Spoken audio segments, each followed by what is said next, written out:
আচ্ছা, একটা কথা ভাবুন তো, চাকরির ইন্টারভিউ থেকে শুরু করে দুনিয়ার খবর বোঝা পর্যন্ত একটা ভাষা কিন্তু বারবার আমাদের সামনে এসে দাঁড়ায়, আর সেটা হলো ইংরেজি।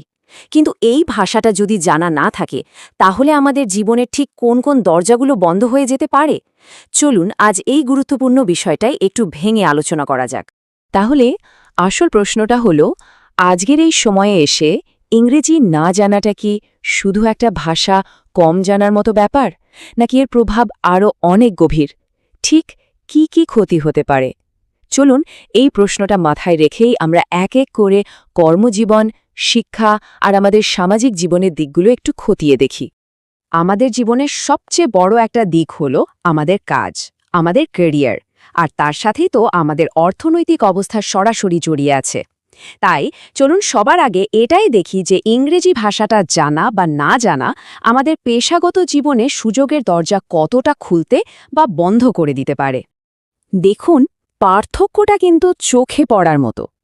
একদিকে ইংরেজি জানা থাকলে শুধু যে ভালো বেতনের চাকরি বা প্রমোশনের সম্ভাবনা বেড়ে যায় তাই নয়, বরং বিশ্বের যে কোনো প্রান্তের মানুষের সাথে কাঁধে কাঁধ মিলিয়ে কাজ করার একটা বিশাল সুযোগ তৈরি হয়। আর অন্যদিকে ইংরেজি না জানলে এই প্রত্যেকটা ক্ষেত্রেই যেন একটা অদৃশ্য দেওয়াল উঠে যায়, যা সামনে এগোতে দেয় না। আর এই বাধাগুলো কিন্তু বেশ গুরুত্বপূর্ণ। যেমন ধরুন, গ্লোবাল জব মার্কেটে ঢোকাটাই কঠিন হয়ে পড়ে।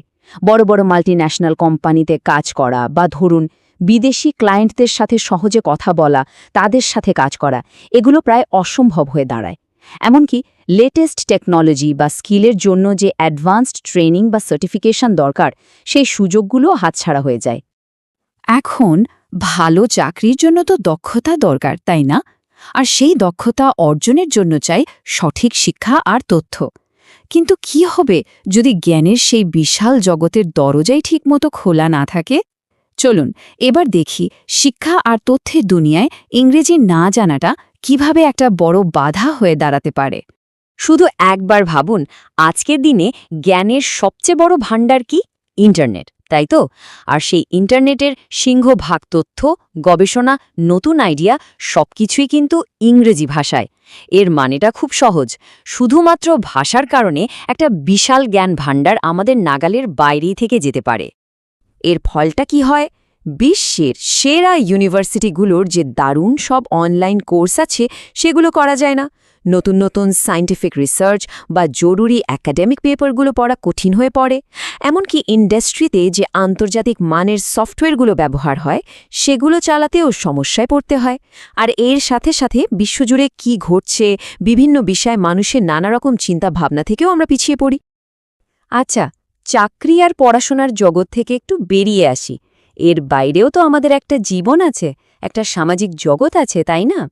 ভাষার প্রভাব কিন্তু সেখানেও কিছু কম নয়। চলুন এবার দেখি ইংরেজি না জানাটা আমাদের সামাজিক আর সাংস্কৃতিক অভিজ্ঞতাকেও কিভাবে এক গণ্ডির মধ্যে আটকে রাখতে পারে। ভেবে দেখুন তো, বিদেশে বেড়াতে গেলে কেমন যেন অন্যের ওপর নির্ভর করে থাকতে হয়। সারা দুনিয়ার মানুষ যে সিনেমা, গান বা বই নিয়ে মেতে আছে, সেগুলোর আসল মজাটা, মানে তার মূল ভাষায়, সেটা উপভোগ করা যায় না। বিভিন্ন দেশের বিভিন্ন সংস্কৃতির মানুষের সাথে মন খুলে কথা বলা বা একটা সহজ বন্ধুত্ব গড়ে তোলাও কঠিন হয়ে পড়ে। এমনকি বিশ্বের গুরুত্বপূর্ণ আলোচনা বা বড় বড় অনলাইন কমিউনিটিগুলো থেকেও নিজেকে কেমন যেন বিচ্ছিন্ন মনে হয়। তো আমরা কর্মজীবন থেকে শুরু করে জ্ঞান, বিজ্ঞান আর সামাজিক জীবন পর্যন্ত দেখলাম যে কিভাবে একটা ভাষার অভাব আমাদের নানা দিকে পিছিয়ে দিতে পারে। তাহলে এই পুরো আলোচনা থেকে মূল কথাটা কি দাঁড়ালো? চলুন শেষবারের মতো একবার গুছিয়ে নেওয়া যাক। যদি পুরো ব্যাপারটা এক কথায় বলতে হয়, তাহলে ইংরেজি না জানার প্রভাবটা আমাদের জীবনের 3টে প্রধান জায়গায় গিয়ে পড়ে। 1. আমাদের কর্মজীবন, যেখানে সুযোগের পৃথিবীটা অনেক ছোট হয়ে আসে। 2.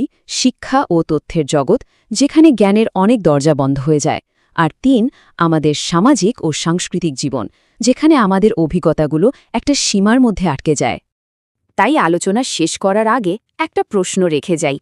আজকের এই কানেক্টেড পৃথিবীতে, যেখানে সুযোগ আর সম্ভাবনা সারা বিশ্বে ছড়িয়ে ছিটিয়ে আছে, সেখানে সত্যিই কি একটা ভাষা ভবিষ্যতে সেই সব সম্ভাবনার দরজা খোলার চাবিকাঠি হয়ে উঠতে পারে?